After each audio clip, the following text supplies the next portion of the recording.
God you've returned. There's a great deal of history that you should know.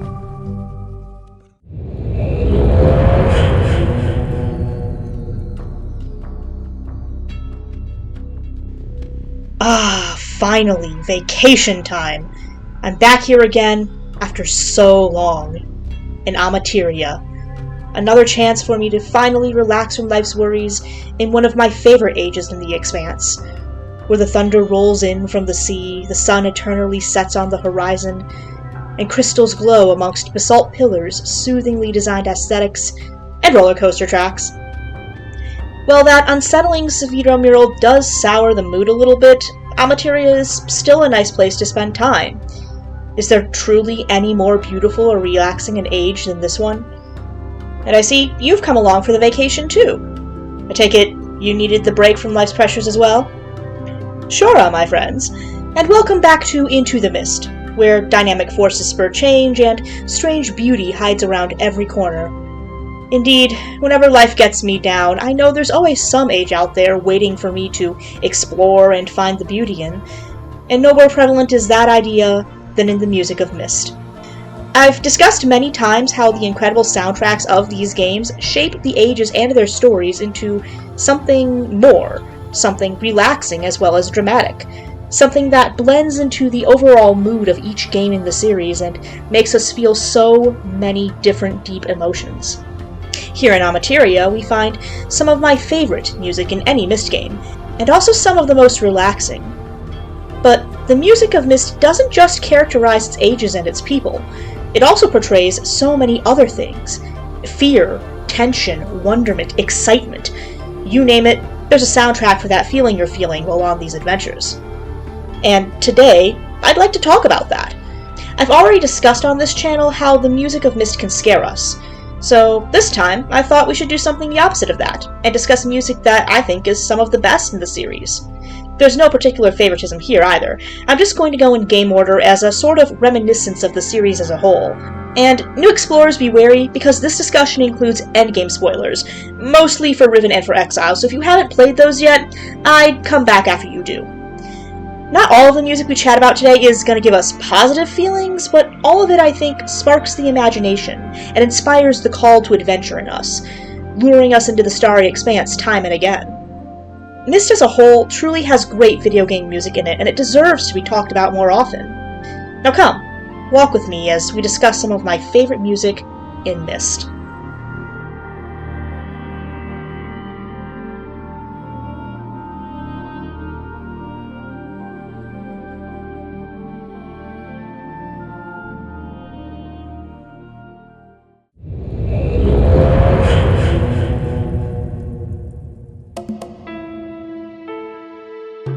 Channelwood, the majestic age of treetop villages and walkways. Maybe it's just where this particular stranger grew up, but I've always had a fondness for Channelwood, despite its sad backstory. It's actually one of my favorite ages in the series. Walking through these tall trees, hearing the frogs sing as the walkways gently creak in soft breezes, it really reminds me of home, back in Midwestern America, where I'd hang out in the woods and explore as a kid. And, of course, Robyn Miller's music is a strong part of that feeling. When you come here from Myst Island to explore Channelwood, you do so after solving a simple pressure puzzle in a cozy cabin. Doing this powers an elevator that raises and lowers, one you can even hitch to the top for a pretty sweet view of Myst Island's clock tower below. But take it down below the ground, and you discover the linking book to Channelwood, situated in a nice little room meant to evoke that age. A room that, by the way, in the VR remake of Myst, decided needed to go extra hard for no good reason. Like, seriously, you did not have to do this, Cyan, but it's cool that you did. And of course, as you lower down into this room, you get to hear this evocative piece that's been playing in the background this whole time, Treegate, by Robyn Miller. I can't really explain this unless you've played these games since you were a kid like I have, but hearing this song as you uncover something brand new, it's exciting. It feels a lot like coming home to a nice warm welcome hearing this majestic soaring piece play, especially while looking at that iconic flyby. And even better, it feels as if Channelwood is gently inviting you into its grand foyer, where you've entered a main room in this majestic tree-shaped castle. Channelwood wants you to be there, exploring its treetop villas and meeting its strange monkey-like inhabitants, a stark contrast to the lonely, abandoned age you find once you link here. Curse you, Cirrus and Achenar, curse you! I wanted to meet the cool monkey civilization. They seemed awesome. Who doesn't like the idea of playing Tarzan in a tree village with a bunch of chill sentient monkeys? In this track, you can truly feel what the age used to be before the brothers destroyed it. And it really makes the inevitable discovery of its abandonment hit so much harder. But at least there's other cool tree ages we can visit later in the series, right? And at least we have this beautiful piece to characterize Channelwood. And at least it's not the only lovely piece to be found in the Ages of Myst. Stupid brothers killing all the cool monkey people.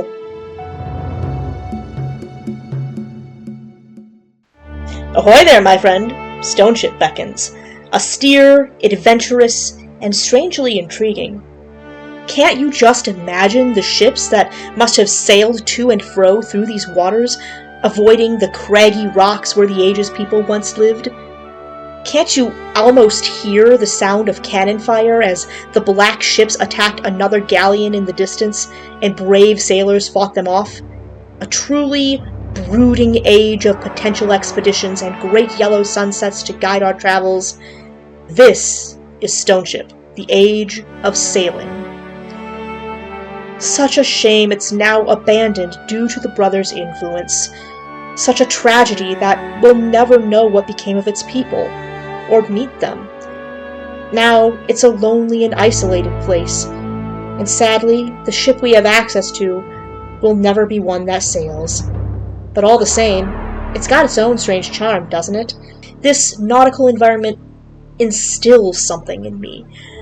I'm not sure what, but it's something. Perhaps the noble spirit of seafaring adventure? And the pieces here all reflect that, from the compass theme to ship gate, echoing across this age like a ship's horn or the flapping of sails in the wind.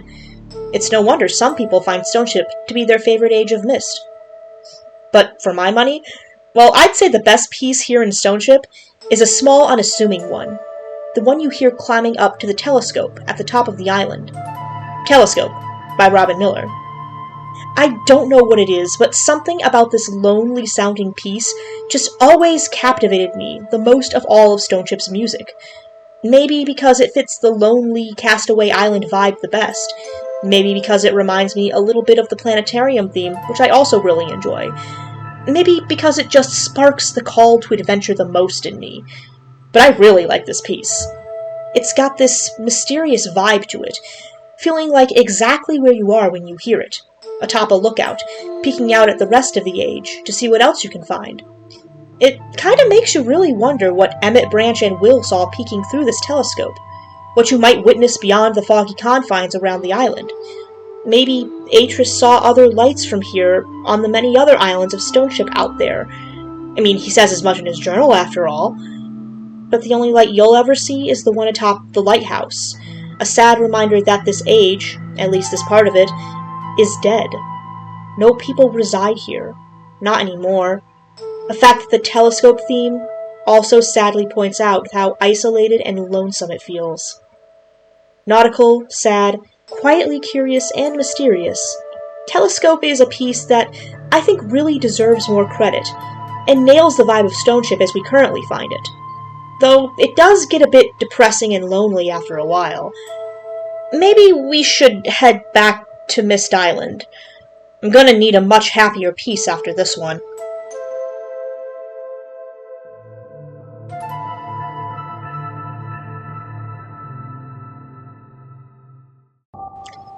Ah, Myst.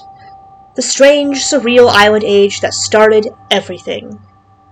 When we first come here, we fall into a web of mystery and intrigue, family drama, and curious exploration. As we continue exploring it and its ages, we uncover terrible deeds, abandoned worlds, dark secrets, and even a few morbid curios or two, all adding credence to the idea that something went very wrong in these worlds. And quite often, as I've pointed out before, we do this in utter, total silence. since all of the ages are abandoned due to Cirrus and Akinar's actions. So whenever music does play, it's always a notable occurrence. It acts as a guide to where points of interest are, and it also rewards us whenever we make progress. Because of that, the music of Myst usually sounds triumphant or intriguing rather than upsetting. Even the brothers' pieces don't really sound dangerous so much as mischievous, with a few exceptions. And one way the game does this is by giving each age a theme song, so to speak, using different textures and timbres to weave different effects. Selenitic sounds cold and stark, Channelwood gets tribal drums, Mechanical has fitting grinding synths and clicking gear-like sounds, and Stoneship gets a string quartet and blowing ship's horns.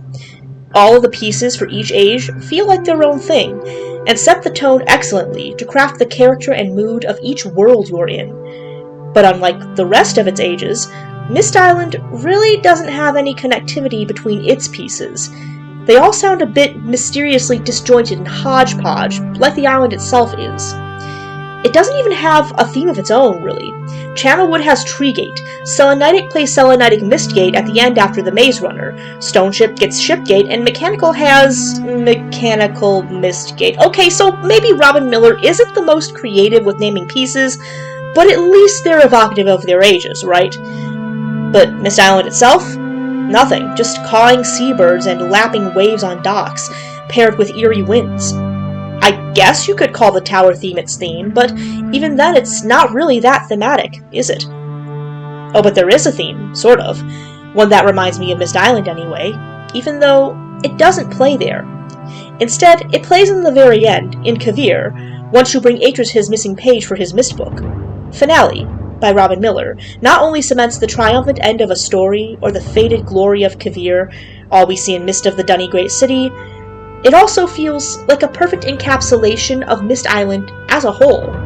Nostalgic, triumphant, beautiful, a bit sad, almost like home, and truly wonderful. Hearing this piece means you've beaten the game, and as a result, you deserve to have all of the feels. Once Finale plays in Kavir and in the original Myst over the endgame credits, you know all will be well, and all of the mystery and adventure of your trials on the ages of Myst was worth it.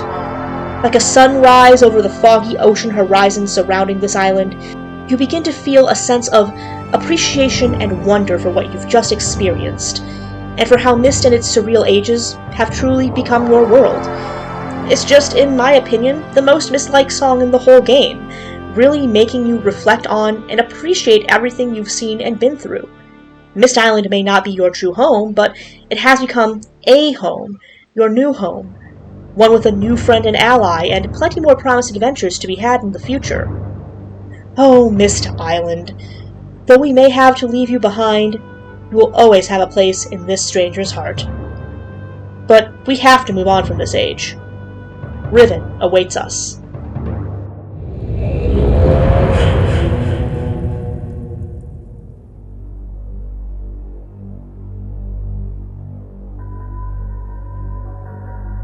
Riven, the sundered age of 5 islands. A broken, dying, desperate world of danger, conspiracy, and intrigue, trapped for far too long under the thumb of a tyrannical madman who has stripped it of every resource and ruined its once vibrant, lush environment. Here is the quiet defiance of the moiety, the mad desperation of Gen, and the sense that nothing is ever truly safe, because you're being watched at every second of every moment, just one mistake away from everything that Atris sent you to do falling apart. And falling apart is truly the most apt way to describe everything and everyone on Riven, from the devices to the complicated plot to the strained ways you and everyone else on this age barely trust each other. Each is a singular thread in the delicate spider's web of the paranoid mystery that is Riven. It's just one part of why Riven is so damn good, man. Of course, though, Riven is nothing without Robyn Miller's creeping, mysterious, sinister musical accompaniment, each piece caressing your ears in sonic silk and crawling down your spine like so many spiders weaving this web of intrigue. Without it, Riven would ironically feel pretty emotionally incomplete, unwoven, unraveled. The music completes Riven's tonal jigsaw puzzle, Tribal drums, mysterious chime-like noises, soft choral sounds, and unsettling little flourishes that the later games learn from and use too. And so, Miller's music itself is woven together into lush sonic tapestries that color and characterize the age, just as his pieces in Myst did before, dragging you into the plot and ensnaring you in it. It's a sonic trap you never really saw coming, a way to pin you as a key player on Riven's conspiracy corkboard of an experience. And nowhere does this show up the best than in the most common musical thread you hear in Riven besides the moiety's tribal drums. The one jarring instrument that feels like it really doesn't belong here, a certain English horn leitmotif that sneaks in and haughtily demands your full attention. Gen's theme. Of course, this theme doesn't play in full in those other pieces, not even in his shrine on Temple Island. You don't really get to hear it entirely until you go to 233 and confront him, and even then, you have to play his recorded Marillo performance on this small device to hear it. But once you do hear it, you're struck with the full weight of how overbearing Gen's presence on Riven really is.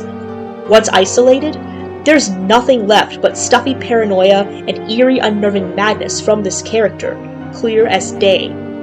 It's almost conspiratorial, subtle but intrusive as a main melodic section in a way that clashes with the rest of Riven's music, but also somehow blends into it due to Miller's musical chops being just that good. Gen's theme is deeply anathema to everything that Riven is, and it feels oppressive, winding its way into every crevice like a serpent that crushes prey in its coils. It's not part of Riven. It's been unnaturally pasted over everything else, just like how his devices cling cancerously to Riven's land. It's a fittingly perfect, haphazard, eerie piece for a fitting villain.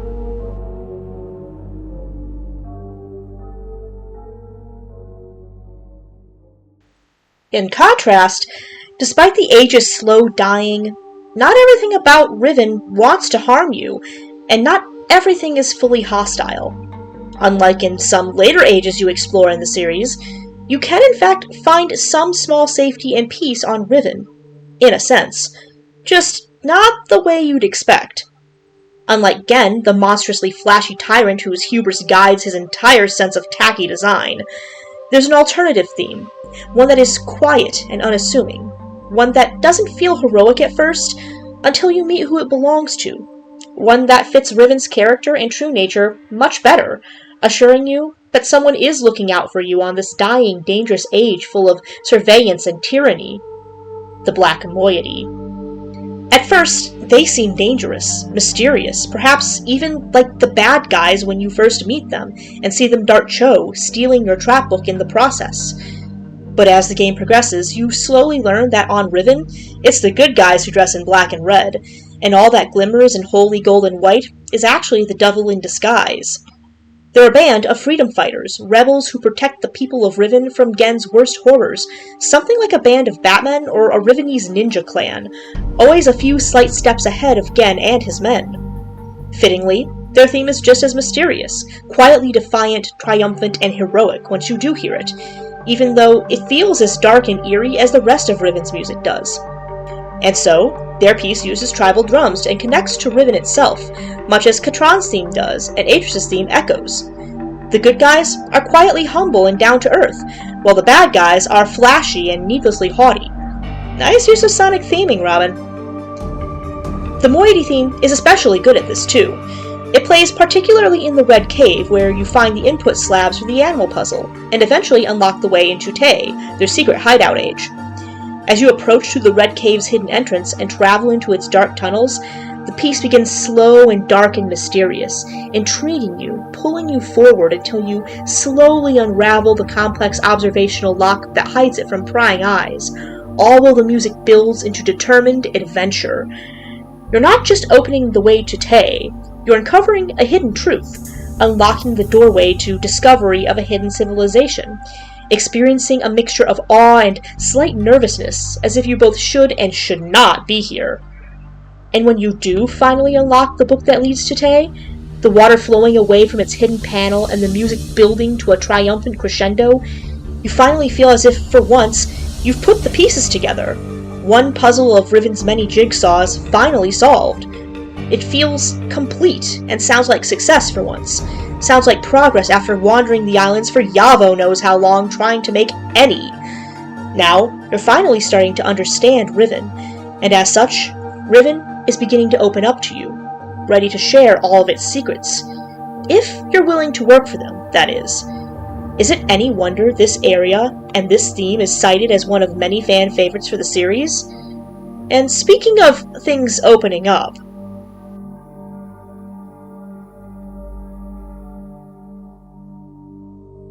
hey, want to hear Robyn Miller do a noir soundtrack but set on a jungle world? Okay, sure, I know that describes Riven's entire soundtrack, but what I mean to say is, do you want to hear a perfect distillation of that soundtrack, but expertly pieced together into a full picture? Because if you do, I think Fisher absolutely nails being a sort of theme song for Riven, as well as being Riven's entire soundtrack fine-tuned down to the perfect version of itself. The entire time we're on Riven, as I've pointed out, Miller's work intrigues, unnerves, teases, and gently intrudes upon us, making us feel like we're creeping around solving a dark mystery in some sort of spy thriller. Every time we find some new area that ends up being relevant, we get music. When we solve a big puzzle, we usually get music. When some cool new set piece is revealed to us, or some truth is discovered, or a new bit of lore about Riven and its inhabitants, native or not, is discovered, we get music. And each time, that music feels like a big sign saying, notice this, or a reward for doing something correctly, just like in Myst. But it still never feels like a complete statement. It's always just bits and pieces of what Riven truly is. The Moiety are one, this work statue another, Gen's a third, Katran and Prison Islands are a fourth. None of it is one whole cohesive thing despite all being written in G minor and having the same rhythmic feel. It's a fractured soundscape. And you don't really get to see how that all fits together, even though it's all from the same age, until you step back and really listen to it. That's what Fisher, the final piece we hear in Riven as we fall through the Starry Expanse back to Earth, feels like. A final piecing together of all the parts to make a whole, a tapestry of disparate threads finally woven back together, a complete understanding of this darkly beautiful age. Riven has revealed its secrets, told you its tale, and in doing so, it exhales its final breath. Fisher is a soft, gentle, dark, sultry piece that feels like awe, understanding, climax, revelation, mourning, and mystery being solved. It's essentially Riven's full theme song, its swan song, the final thing that it says to us as we tumble through the stars and leave it to its fate. It simply is Riven, in every sonic sense of that word. And it's gotta be one of my favorite pieces in the entire Myst Saga. Every time I hear this piece, I'm taken back to Riven again, back to that dark conspiratorial archipelago where tyrants are overthrown and secrets lie in plain sight against a backdrop of decaying paradise.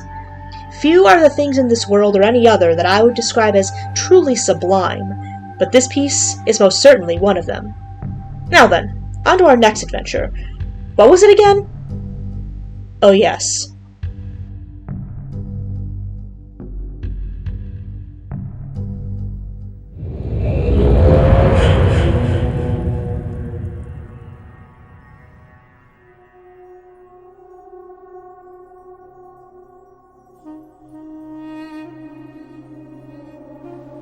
The Ages of Atris, so delicately and precisely written, with such finely scientific wording that, even when they seem simple, they feel like a perfect whole. Maybe that's why Relishon is his magnum opus work, or why he starts to get better and better at writing ages as time progresses. We can see how simple ages like Stoneship were, but that wasn't really on purpose, was it?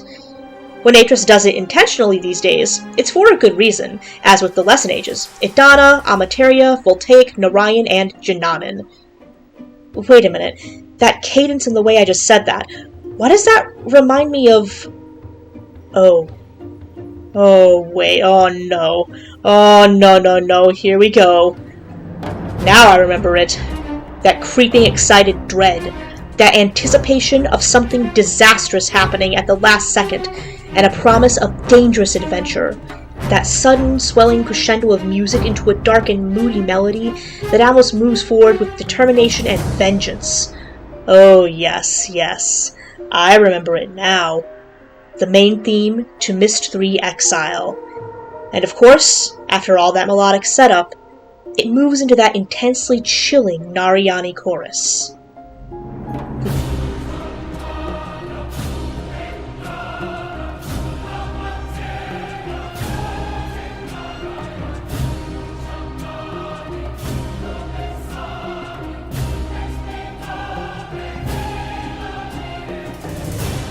Now isn't that a change of pace for Myst and Riven?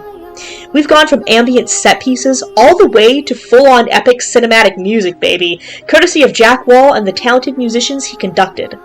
We hear this piece open and close Exile for us, and throughout the game, its leitmotifs are woven through Exile's ambient score ever so perfectly, always differently too, owing to the technology of DirectX's direct music feature layering it in real time. Every time you hear Savidro's Narayalani leitmotif, or those little plucked strings, or the soft crooning string quartet of the theme making you feel never quite alone, you remember this theme and feel connected to the twisted and cinematic tale Exile has crafted. Even better, this piece has lyrics in it that tell a story of sworn vengeance, written in Savidro's native language of Narani, and it even includes what might be a piece of Narayani musical canon. And by the way, those lyrics hit harder than Savidro's hammer and are more fire than the voltaic lava room. I'm not kidding, go read the translation of the song sometime, it's a banger! Basically, Exile's main theme doesn't just hype you up for the game to follow, it also describes Savidro's rage and tells his backstory, as well as reflecting the simplicity of the Lesson Ages like a twisted children's song. We even get Savidro as a young boy singing in it, cementing that his theme is a sort of dark lullaby. I can't help but get excited whenever I hear this piece. It just really psychs me up for the adventure to come, no matter how many times I revisit Exile. It seriously belongs in a movie trailer, because this is peak cinema soundtrack. It's that quality and slaps that much. We're definitely making it out of the Lesson Ages with this one, my friends.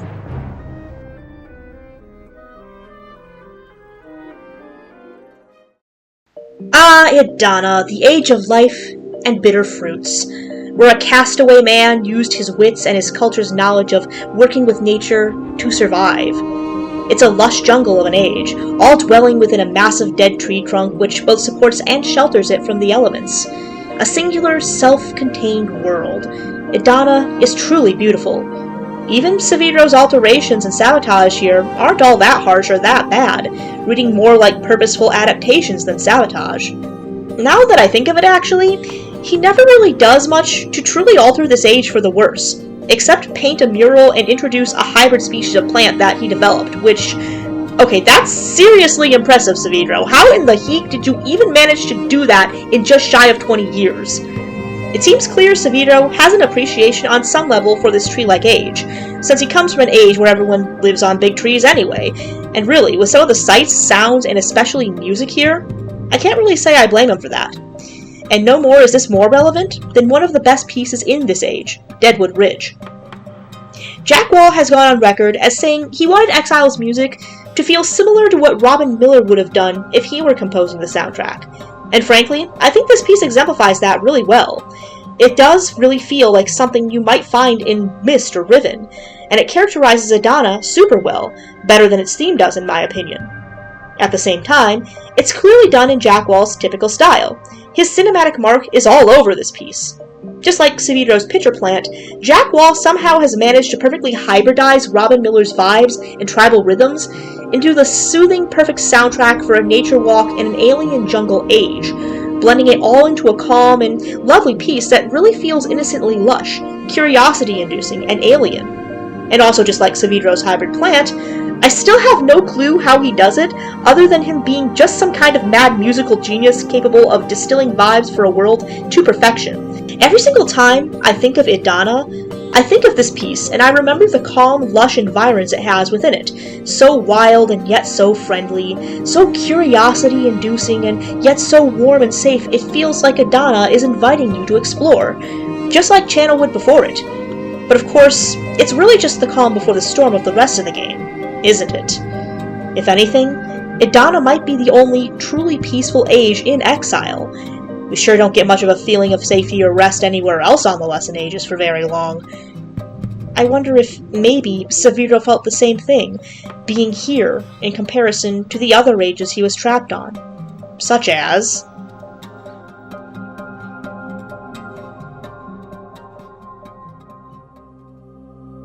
Amateria, the Age of Dynamic Forces. I could go on and on about how this age was written specifically for me. It's a big marble run. Its aesthetic is peak and maybe some of the best of all of this many ages to explore. It's got beautiful sunsets and soothing rainstorms. And it's a big marble run! Who doesn't like a big old marble run set on a sunset age of basalt and soothing storm noises? Besides Savidro, I mean. But I don't know if his opinion really counts here. But we're discussing the music of Myst games, not the age design. So here's all I have to say about Amateria's music.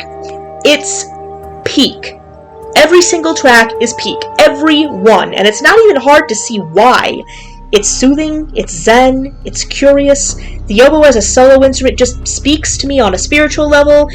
And it's incredibly pleasant when juxtaposed with how dark Savidro's story truly reveals itself to be on this age. Depending on which age you went to first, of course.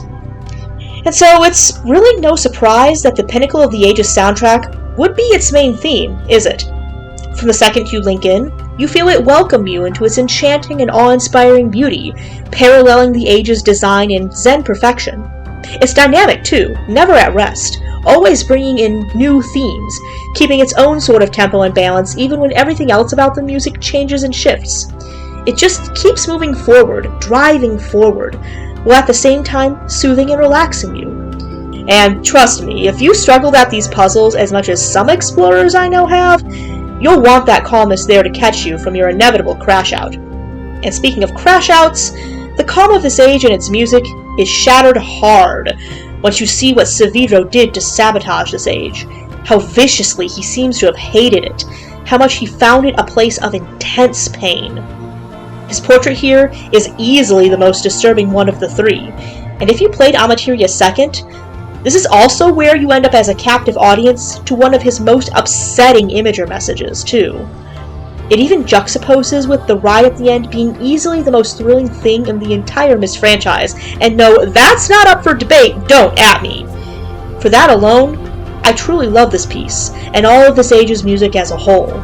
Oh, Amateria, you deceptive devil of an age. You freaking rule, man. Keep on spurring change, you dynamic force, you. As for us, it's time to move on. Narayan is waiting.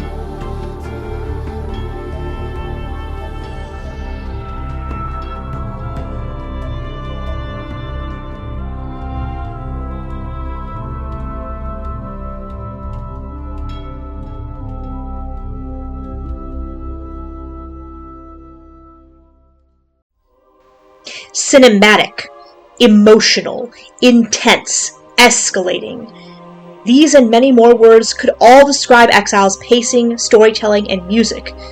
You really do run the entire spectrum of emotions in this adventure, all within ages that truly feel as though Savidro has become an inescapable part of them. Even Narayan itself is cold and closed off from the rest when you first go there, unable or unwilling to open up to you until you finally are patient enough to solve it, similar to how you can't really get through the hard and bitter exterior of the one Narayani you do meet without forcing him to listen. Of course, if you've been reading Savidro's journal and listening to his messages the entire time, you don't need me to tell you this. If you've listened to him properly, then you already know there's still a small vague kernel of hope left inside this bitter and broken man, one that desperately still wants to believe that something can be done to save Narayan and himself.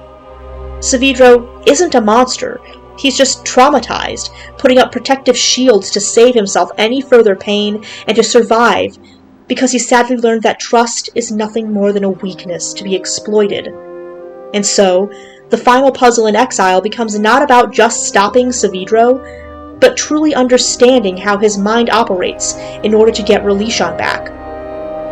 Once you do trap him, though, it doesn't feel right.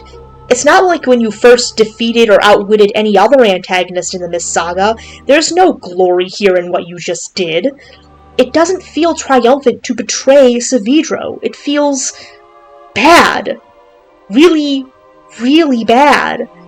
It's the only way to secure Relishan safely, yes, but it still feels awful for anyone with even a scrap of empathy to do it. Severo isn't just upset when you do this, he's basically having a panic attack over it. And that makes you feel like the monster for doing it to him, not him. Whatever he did, however cruel his plan was, does he truly deserve to die trapped on a balcony, just a short gondola ride away from a home he now knows is alive? Do you really want to callously leave this broken, traumatized squee of a man trapped forever while his family could still be alive out there, never knowing the truth after 2 decades of suffering? No, of course not.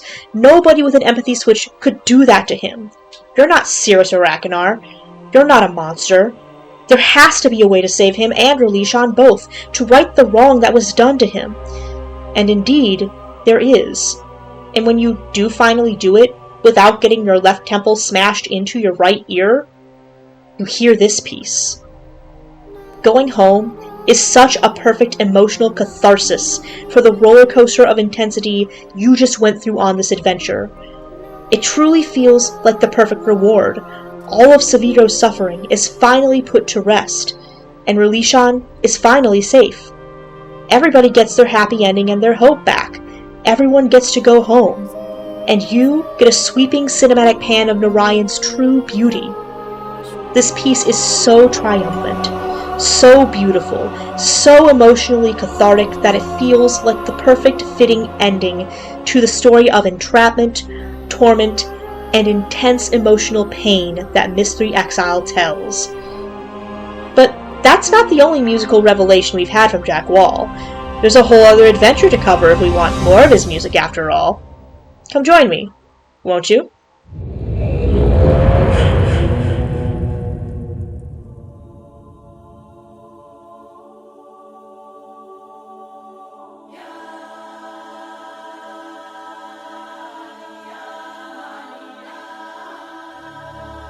Serenia really does get ragged on a bit sometimes, doesn't it? This age of mystical visions and spiritual guidance is truly odd, with its own spiritual realm, real clairvoyance, and these mystical magical women walking around spouting all sorts of strange prophecies that always seem to come true. And also this older woman who basically victim blames you for Yisha being kidnapped because she saw it in a vision. Okay, Boomer? But for all of its strangeness, Serenia is a beautiful age and does have a wealth of interesting lore behind it. And its people, the Serenians, have a charm all their own, with their somber monk-like mysticism and Zen nature, such that you always kinda want to attend a mass with these guys. I don't know, seems like it'd be kinda cool to me. Too bad the brothers had to, as usual, go and ruin that. What is wrong with you two? Seriously? And Jack Wall gets that. Maybe that's why the main theme to Revelation starts out a bit like a gathering of chanting monks before launching into a determined and driving melody that emphasizes the desperate nature of your quest to save Yisha in this game.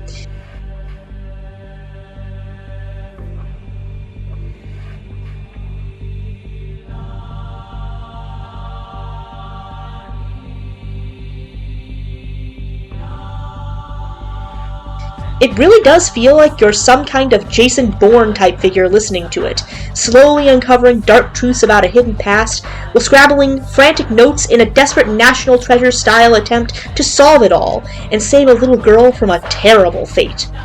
The vibes, like with the Exile main theme before it, are peak, keeping some of the cinematic bombast that Exile offered us, with a new, almost monastic chant-like feel that really emphasizes Serenia and the Serenians.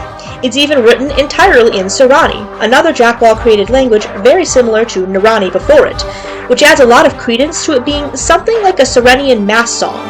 Too bad the lyrics just amount to saying, "We're playing this for Revelation, let's start the game now."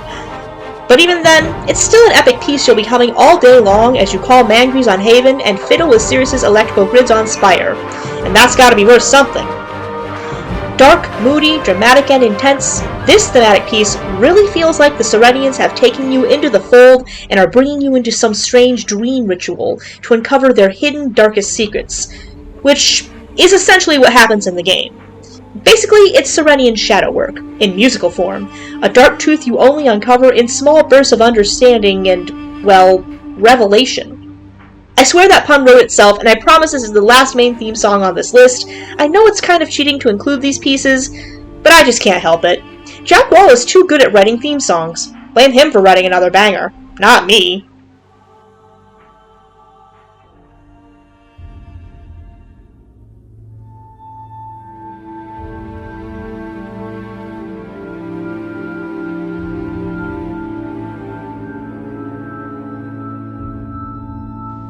Listen up, prisoner. Welcome to Spire, the harsh prison age of crystals and storm clouds, and Sirius's final gilded cage of a home. This age has been subtly hinted at ever so subtly, ever since we saw how much Sirius liked to hang around the singing crystals on Selenitic, and how greedy he is for all things shiny. And so it's only fitting that his prison age is one of all things that glitter but are not gold. For a lot of reasons, I like how desolate and yet hollowly beautiful this age is. It truly feels like a horrible place to be trapped. But most of all, I like it for what it tells us about Sirius and how it fleshes out his character, alongside the strange beauty of Spire as a whole. Now, I'm no Sirius fan by any means. It's pretty clear who my favorite Myst antagonist is.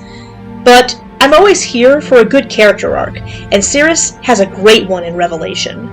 Here we have this desolate, awful age with next to nothing on it, yet Sirius manages the best of it, even sort of thrives here, figuring out how to use the resources it does have. But of course, he can't replace, hoard, or share them, only take them, and so Spire takes something from him in turn, as he grows more desperate to escape and more jealous of Yisha, his sister. Spire does not kill Sirius. He's not that lucky. No, Spire allows him his life, his wits, and his interests, but it cruelly takes away his sanity, slowly embittering him and making him into a shell of himself as he tries desperately to find a way out. Ironically, just like he and his brother did to Saavedro and so many others on so many ages. Oh, how the mighty plunderer of ages has fallen. Is it any wonder, then, that Spire's theme is so fittingly dark and ruinously devastating? This is an absolutely brutally gorgeous adagio for strings, sad and miserable as you'd expect it to be.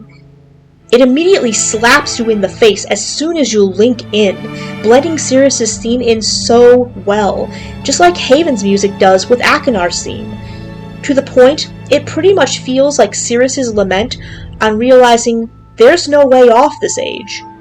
You can feel this man's ruin in this piece, his haughty, cold sorrow, but there's definitely one thing you don't feel in it, and that's regret.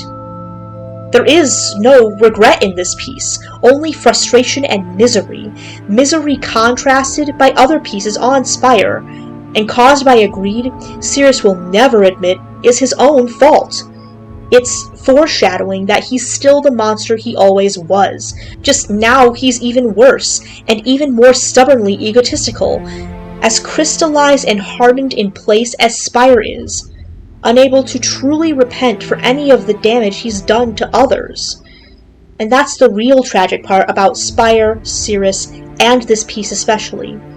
Not that he did it to himself, not that he's trapped on a world so perfectly mocking his own hubris, but that he's a sociopath who will never really feel sorry for anything he did, never rehabilitate, and never truly change for the better. Oof, that one was heavy. I think I need something more dreamy after that one.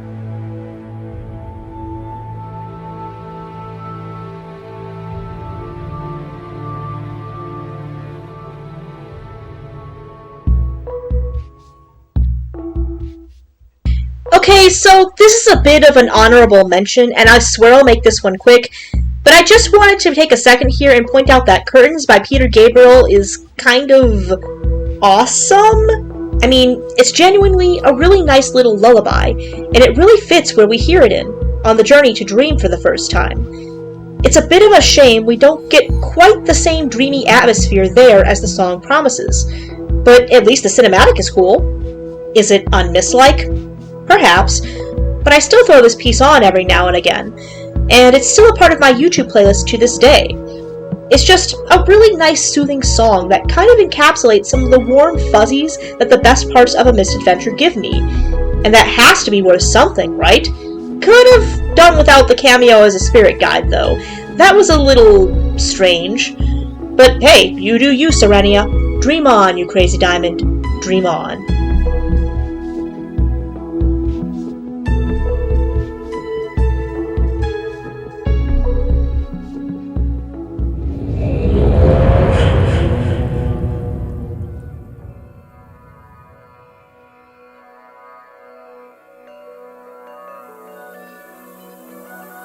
The Dunny, an ancient civilization now long dead, and yet always providing more deep secrets for us explorers to discover. They built an empire, uncovered the secrets of multiverses, and even developed advanced technology long before we humans ever drew breath as a species, let alone had anything like an industrial revolution or advanced science. A faction of Rhone settlers who came to the Great Cavern from the dying age of Garderne after one of their number, Rhinaref, literally wrote the Book of Earth. The Dunny are perhaps the greatest of Myst's intriguing mysteries to solve, a whole ancient world with an ancient ruined city to uncover that we actually get to explore in Uru, and a little bit in End of Ages as well. Between the two games, we get to take a journey down the Great Shaft to the surface, find their many tunnels, explore their neighborhoods in various districts, observe the Great Arch in the lake beyond where we get a glimpse of Kavir, that dwelling place of guilds and kings, and even explore parts of the Palace of Kavir itself. A singular self-contained society that spans hundreds of worlds, all right below our feet in the New Mexican desert, and all hidden for aeons until one man, Dr. Watson, uncovers it. And then the can of worms really opens. If you asked me to find a piece of music that perfectly described the feeling and idea of exploring Dunny, like actually going and exploring the great caverns and city of Dunny, for all the world, I'm gonna say it's The Great Shaft by Tim Larkin for the End of Ages soundtrack. I mean, by the maker, listen to this track! It's the purest spirit of an ancient adventure or great journey to uncover a lost civilization you could possibly get. It's all about uncovering mysteries and finding adventures on a journey to the heart of an ancient empire, and there's really just no other way to put it. I hear this piece, and every time I do, I keep thinking back to my adventures in the streets of Dunny playing Uru, those faint glimpses of the mysterious Barrow that hide amongst its ruins, and all the mysteries left to uncover there about this lost people and the incredible worlds they linked to, steeped in thousands upon thousands of years of history. It may as well be the theme song of the Dunny themselves. It's so good at getting me ready to go on an adventure that I've used it as a soundtrack in tabletop games, especially in Massive Nyarlathotep, which is a great campaign for the Call of Cthulhu RPG, and perhaps one of the best tabletop role-playing game campaigns ever written. Great work, Tim. You truly know how to bring the Dunny to life in sonic form. Perhaps better than Robyn Miller could. Is that blasphemy to say? I feel like I'm getting sent to a prison age for that.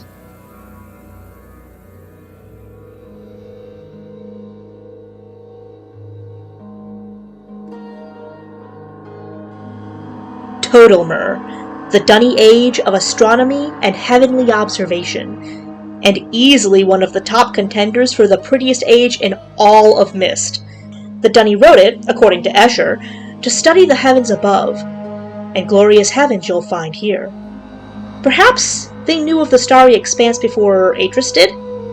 The puzzle here is pretty fun too, recalling Riven's jigsaw puzzle brain teasers, making it the one age in End of Ages that really feels complete. The scenery in Totalmer is also stunning from start to end, as long as you don't look down anyway. Vertigo, anyone? Even the Barrow create an insanely cool-looking fast-forwarding of time when asked to do their thing here. But the age itself isn't just another pretty face visually, oh no. There's also its music.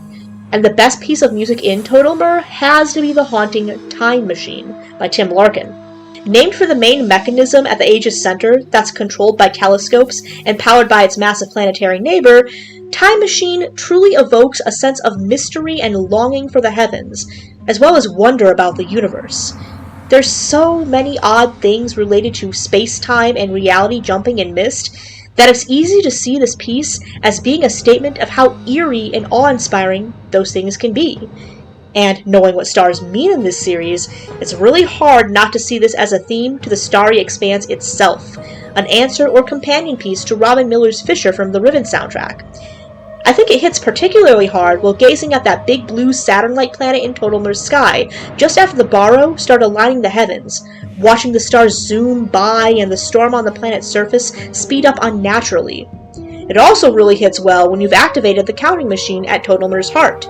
Seeing the dunny numbers and dates zip past as you watch planets align before your very eyes is cosmically sobering. It's a beautiful piece for a beautiful, mysterious age, one that inspires respect, slight cosmic dread, and a deep awe for the universe and all that we still do not understand, and perhaps never will. In other words, the universe is just awesome, man, and so is Tim Larkin's music. I might not be the biggest fan of End of Ages, but even I can admit the music is pretty damn good in places, right? Speaking of that, I've got just one more song to share, and it's just one of the many excellent pieces in Uru's soundtrack.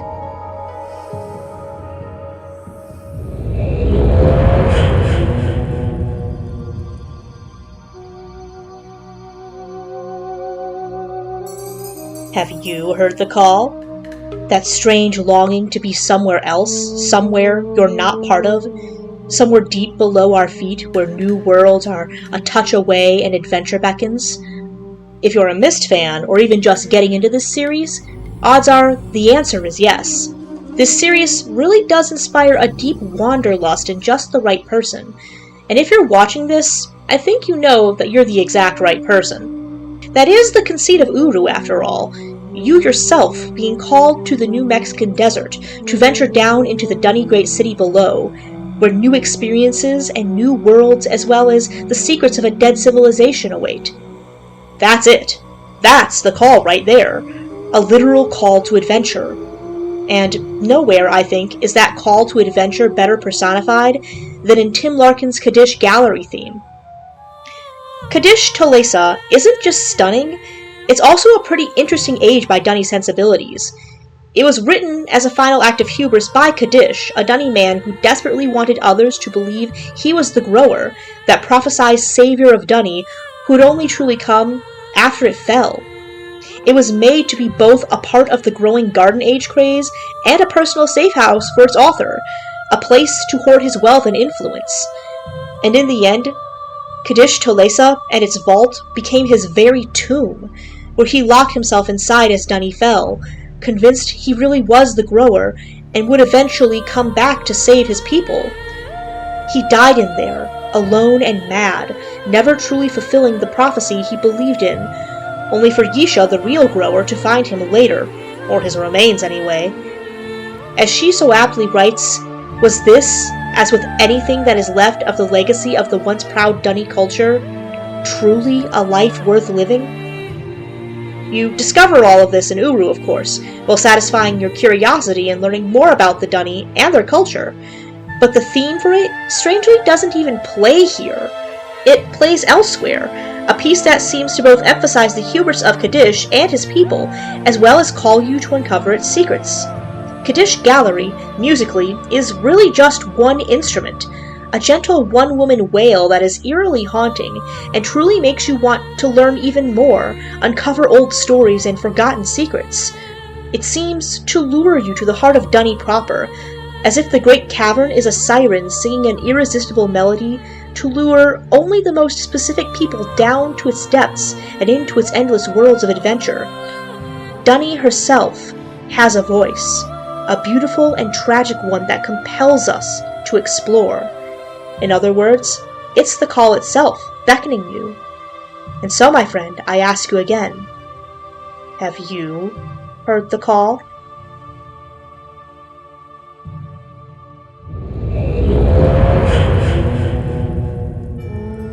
And so, my friend, we return to Amateria once more, the age of dynamic forces and gorgeous sunsets, having completed our sonic journey into my favorite musical pieces in Myst. I know it was a long journey, but I hope you've enjoyed this auditory vacation as much as I have. Alas, though, all trips must eventually end, and the call drags me ever onward to other ages and other explorations. Besides, that Severo mural is really starting to get to me, and I think a storm might be moving in, which sucks to ride a roller coaster in anyway. If you enjoyed our travels together listening to the music of the ages, why not like this video or leave a comment? Or even better, subscribe so you can accompany me on further explorations just like this one. These ages can get pretty lonely on my own, and I'd find some companionship more than welcome. Until next time, Chema Shem again for watching, and I'll see you on the flip side.